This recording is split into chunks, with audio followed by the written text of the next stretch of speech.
नमस्कार दोस्तों, आज के निबंध का शीर्षक है नारीवाद समानता की ओर एक सतत संघर्ष।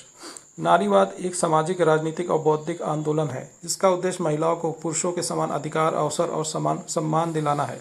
यह केवल अधिकारों की मांग भर नहीं बल्कि पितृसत्तात्मक संरचना को सुनिश्चित देने और समाज में लैंगिक समानता स्थापित करने की सतत प्रक्रिया है।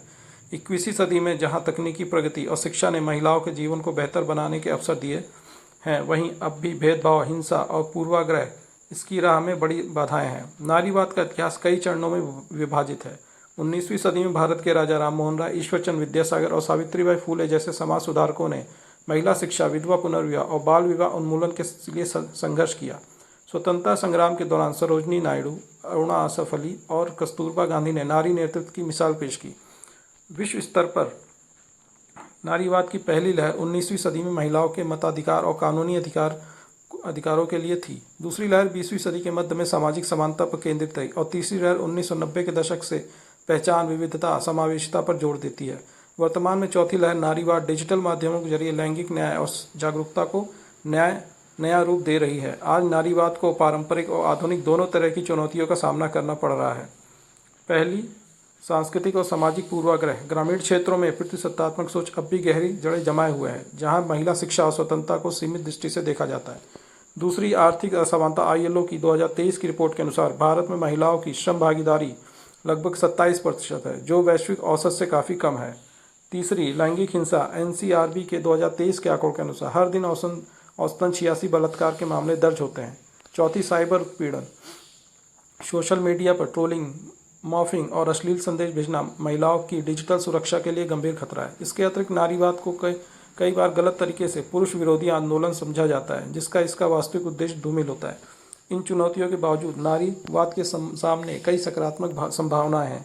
शिक्षा के क्षेत्र में महिला साक्षरता दर 2011 के 65% से बढ़कर 2023 में लगभग 71% हो चुकी है।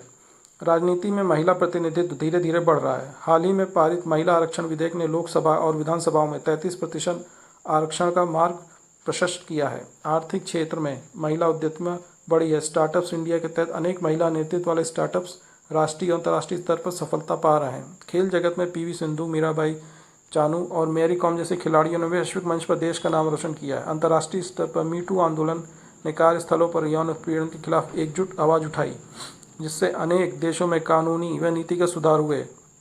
भारत में नारीवाद की दिशा और चुनौतियां अन्य देशों से अलग है, क्योंकि यहाँ जाति, धर्म, वर्ग और भाषा जैसे विविध तत्व सामाजिक संरचना को प्रभावित करते हैं। भारतीय नारीवाद केवल लिंग समानता की बात नहीं करता, बल्कि सामाजिक न्याय के अन्य पहलुओं को भी शामिल करता है, जैसे दलित महिलाओं के अधिकार, आदिवासी महिलाओं के भूमि अधिकार और मुस्लिम महिलाओं के व्यक्तिगत कानून सुधार।